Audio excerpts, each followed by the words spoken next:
So, yeah, I want to get back to original purpose of this channel and talk about internet addiction. Between all the goofy, yeah, don't you know, and Sven Hofsteigers and Spoony J's and, yeah, Spoony J, I don't know about him. He is special in his own right. So, anyways, some of the things I'm counteracting my addiction. I decided just to leave Facebook up because there's a cafe in my area that won't allow me to access the Wi-Fi unless if I go through Facebook. So, yeah, and the app, I'm just gonna make my little critique on the app. Needs to be the megabytes need to be reduced. Yeah, I've got other apps I want to use, like Magic the Gathering Price Guide. There's one app I have on reverse speech.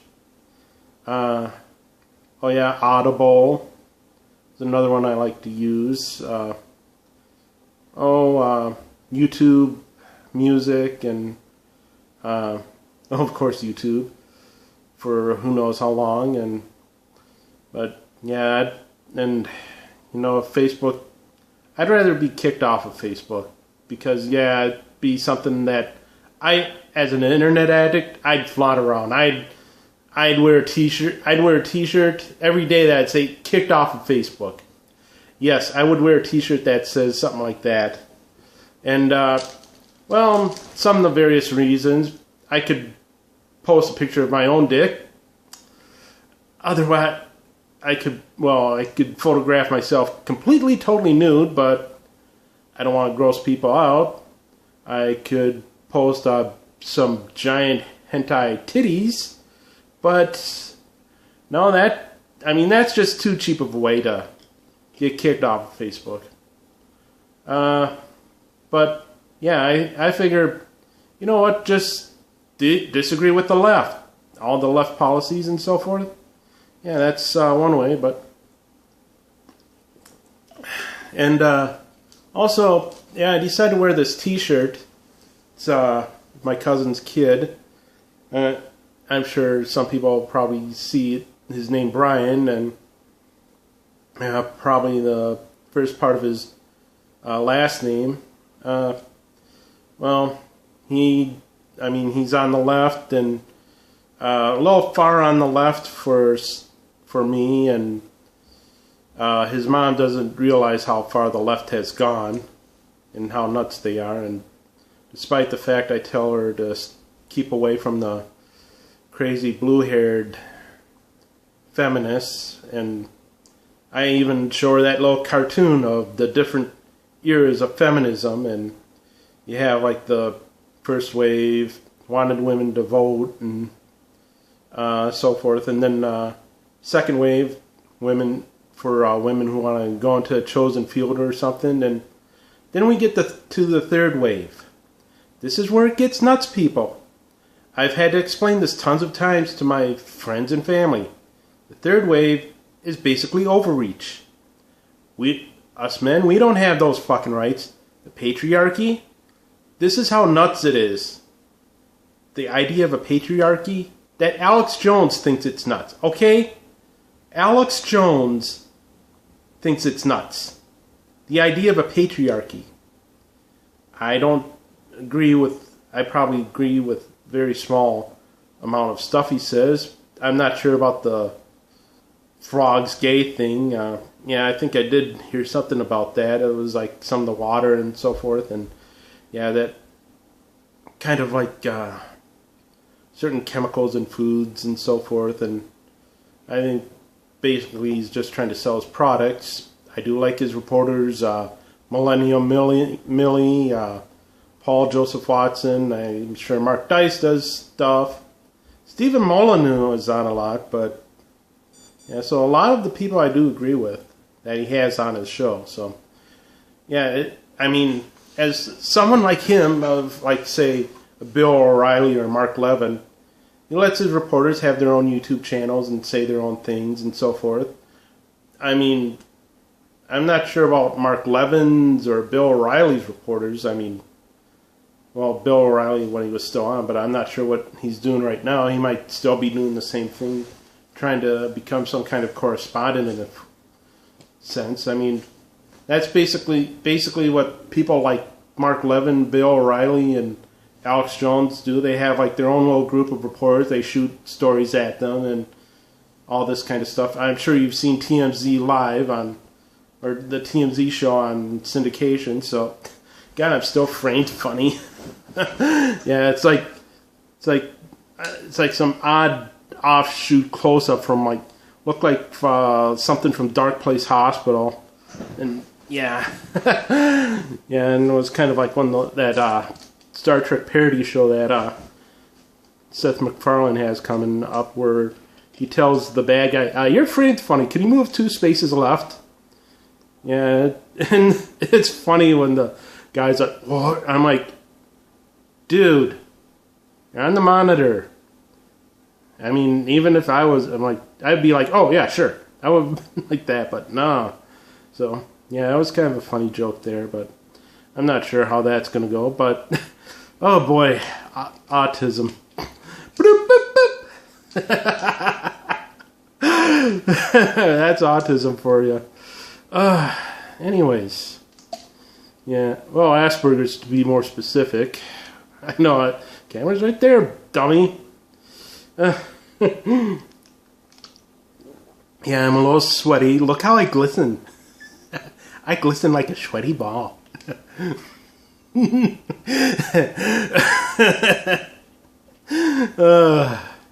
Anyways, yeah, this is... But, yeah. Well, I guess I could talk about it. And, yeah, it's kind of like with my family. I'm not sure how many Christmases or Thanksgivings or Easters I might have with them, because yeah, they might one day cut me off because I voted for Trump. I didn't vote for their way. So yeah, I'd like to visit my other cousin, their aunt, his aunt in California, check out Chinatown and probably stay a few days. And yeah, she kind of figured out I have a problem with internet. You know, when relatives know I have a problem with... You know how I know when my relatives know I have a problem with the internet? Unfriended. I've said it before, and then they find out the hard way. My Aunt Goofy, she unfriended me because she posted a Elizabeth Warren video calling Trump voters the classic racist, sexist, and misogynist. Yeah, you could tell I got a little upset there. Like, yeah, tell me another one. Okay? Tell me how the people, the Antifa and Black Lives Matter people are just going around blowing up shit and like blowing up cars and smashing in windows. And you don't see that from any of the... I mean, show me one instance where you seen like swarms of people wearing MAGA hats, blowing up cars and destroying businesses. I mean, even those that we don't agree with. I mean, if we didn't... if there were leftist businesses we didn't agree with, there'd be no more Starbucks after these riots. If we rioted like the crazy Antifa, Black Lives Matter people. I mean, because then we'd both be throwing windows at our little... But no, you don't see that.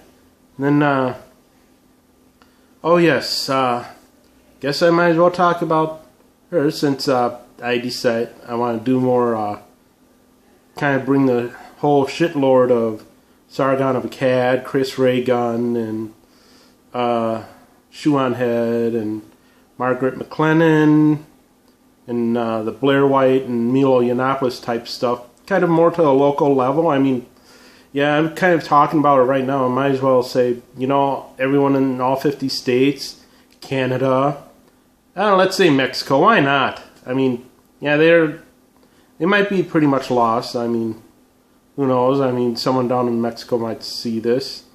And so, yeah, I just want to do it on the local level. But so I guess I could talk about the Australian woman who was killed by police officer Mohammed Noor. As far as I'm concerned, he's suspended.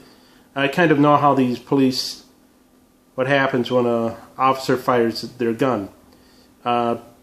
So I was listening to this on True Crime Tuesday on Darkness Radio about a year ago, and basically it was like some drug bust, and they took down some drug kingpin. And usually in those situations, you think you got the big head honcho, he's gone, nothing's gonna happen to him. But then there's gonna be that one guy who's just way too loyal, and sure enough, there was a firefight, and this is what happened to the officer who was being interviewed. He was put on I think it might have been 6 weeks suspension while they did some investigation, and basically was kind of monitored all the time. He told he could show up for work, and he had some rookie officer just shadow him all the time.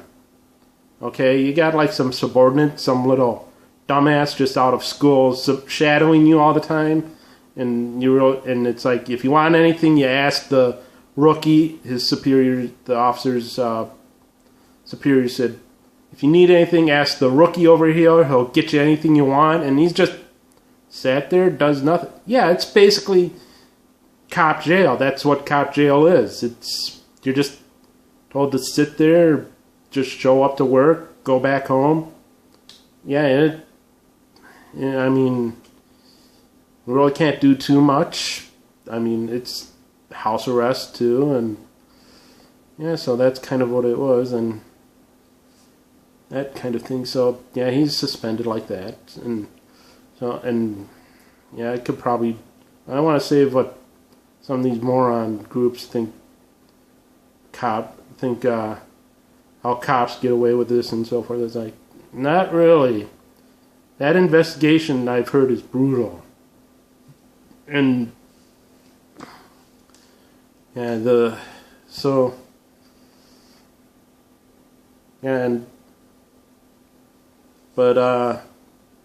anyways, I'm just probably going to talk about these two ladies named Janine Harto, who's the captain of the Minneapolis Police Force, and Mayor Betsy Hodges, and I'd like to call her is Bitchy Hodges, and I'm sure there's a lot of people in Minneapolis who calls her the same thing. I live in St. Paul, so yeah, and so this poor nice lady from Australia, I kind of was gunned down I'm going to say mercilessly, and it was kind of a tragedy, and of course you're not hearing anything from Black Lives Matter because it's not a black life, and it's still the same circumstance and so forth as some of these other police shootings that they rally against. But kind of like, yeah, and it just kind of shows how racist Black Lives Matter really is. And she, I guess one thing I read was like, not to, I mean, kind of like blame that they kind of are saying, no, well, Bitchy Hodges, her latest statement is not to blame all Muslims for stupid shit like that and so forth. And it's kind of like, yeah, this guy, he's already having some problem with other women, and like, I'm not saying all Muslims do this or hit their wives or beat their wives or anything like that, but yeah, this guy, he's already had some problems with women, assaulting women and so forth, and under investigation for that. But basically, this Mohammed Noor, he's Bitchy Hodges' pet Negro. Yeah, for those who don't know what a pet Negro is, it's kind of like when the master of the Democratic plantation selects that one special Negro and puts him on a pedestal. That's the pet Negro that they just groom and make into, like, see, not all black people are like that. That kind of thing. And you want to say we have our own or so forth, and I don't know where I'm going with that one, but anyways.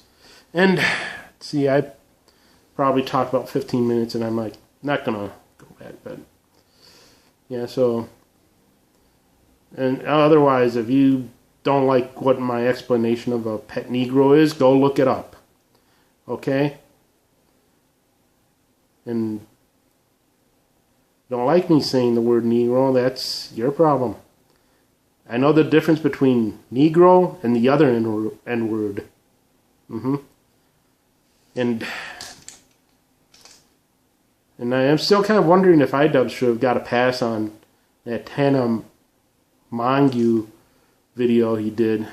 But yeah, he said it once, but Tana said it 3 times in 3 different videos. So, and I understand why he did say that. Just kind of wanted to put the little cunt in her place. And well, I guess we're leading into why I use the C word.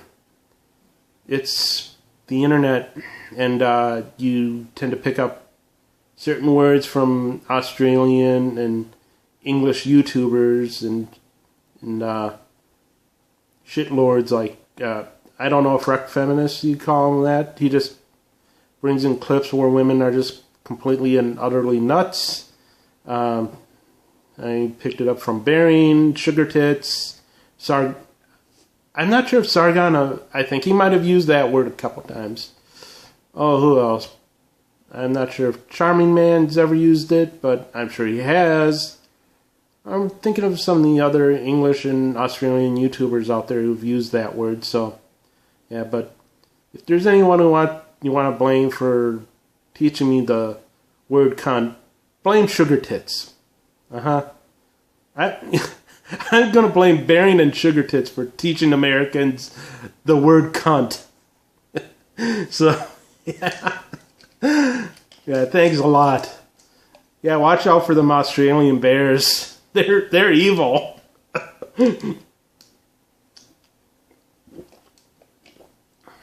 Especially them drop bears. Oh, yeah. Them things are evil, too. And what's more, yeah.